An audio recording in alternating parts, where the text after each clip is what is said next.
Investigadores del Instituto de Robótica de la Universidad de Valencia han desarrollado nuevos simuladores para la formación y el entrenamiento en el manejo de maquinaria pesada. Los simuladores desarrollados utilizan plataformas móviles, avanzadas técnicas de realidad virtual y gráficos tridimensionales y complejos modelos lógicos y matemáticos que consiguen una elevada sensación de realismo e inmersión en el usuario. El objetivo de la formación mediante simulación es que los usuarios aprendan a utilizar una máquina sin emplearla realmente.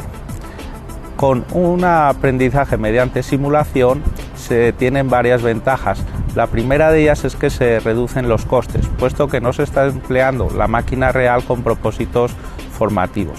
Otra ventaja muy importante es que se evitan riesgos derivados de la utilización de la máquina por un usuario inexperto. Además, mediante el simulador también se pueden reproducir situaciones de climatología adversa, insertar averías en las máquinas e incluso realizar ejercicios que no se podrían hacer con la máquina real debido a su peligrosidad. Actualmente, el grupo de investigación dispone de prototipos funcionales de simuladores diseñados específicamente para vehículos de transporte, maquinaria pesada para construcción como grúa móvil, grúa torre y carretilla elevadora, y maquinaria portuaria como grúa pórtico, grúa trastainer, grúa reach stacker y grúa Maffi. Un sistema instruccional está formado por tres partes.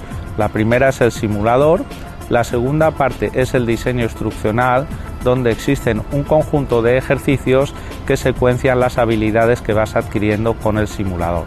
Y la tercera parte es el sistema de evaluación, que te cuantifica lo bien o lo mal que estás realizando los ejercicios.